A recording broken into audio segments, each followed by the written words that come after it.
ನಿತ್ಯ ಜೀವನಕ್ಕೆ ಸ್ವಾಗತ. ನಾನು ಇವತ್ತು ಗರಿಗರಿಯಾದ ಕಡಲೆಕಾಯಿ ಬೀಜನ ಮನೆಯಲ್ಲೇ ತಯಾರು ಮಾಡ್ತಾ ಇದ್ದೀನಿ.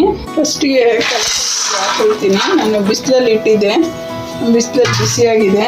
ಮತ್ತು ಇದಕ್ಕೆ ಹಾಕೋದಕ್ಕೆ ನೋಡಿ, 1 ಚಮಚ ಸಾಂಬಾರು ಪುಡಿ, ಉಪ್ಪು, ಬೆಲ್ಲ, ಒಂಚೂರು ಇಂಗು, ಒಂಚೂರು ಹುಣಸೆಹಣ್ಣು ಗೊಜ್ಜಿದು. ನಾನು ಗೊಜ್ಜು ರೆಡಿ ಮಾಡ್ಕೊಂಡಿರ್ತೀನಿ. ಹಾಕ್ಬಿಟ್ಟು ಒಂಚೂರು ನೀರು ಹಾಕ್ತೀನಿ. ಇದು ಮಿಶ್ರಣ ಆಗಲಿ ಬೆಲ್ಲ ಅಂತ.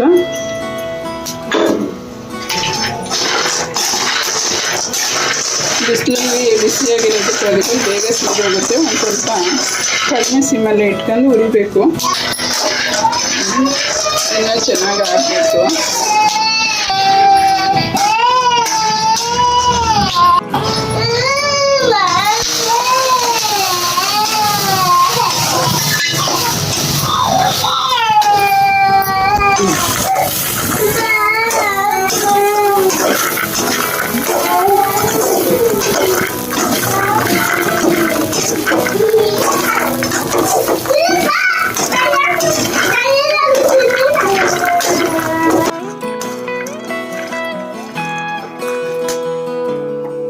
ಇದು ಹೊರಗಡೆ ಅಂಗಡಿನಲ್ಲಿ 200 ಗ್ರಾಮ್ಗೆ 50 ರೂಪಾಯಿ ತಗೊಳ್ತಾರೆ. ನಮಗೆ ಅರ್ಧ ಕೆಜಿಗೆ 70 ರೂಪಾಯಿ ಬೀಳುತ್ತೆ.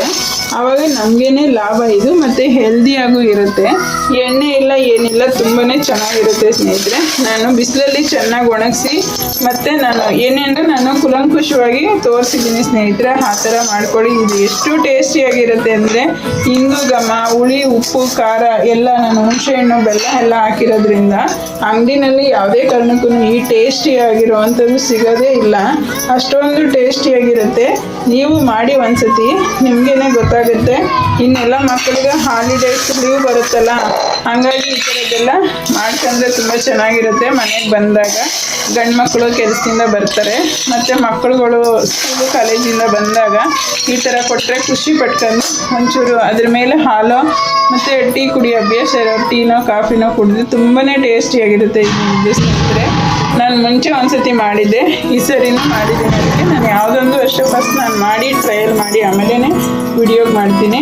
ತುಂಬಾ ಚೆನ್ನಾಗಿರುತ್ತೆ. ಮಾಡಿ ಸ್ನೇಹಿತರೆ, ನೀವು ಆದಷ್ಟು ನನ್ನ ವಿಡಿಯೋ ನೋಡಿದ್ದಕ್ಕೆ ನನ್ನ ವಿಡಿಯೋನ ನಿಮ್ಮ ಫ್ರೆಂಡ್ಸ್ ಆ್ಯಂಡ್ ಫ್ಯಾಮಿಲಿಗೆ ಶೇರ್ ಮಾಡಿ. ನನ್ನ ವಿಡಿಯೋ ನೋಡಿದ್ದಕ್ಕೆ ಧನ್ಯವಾದಗಳು.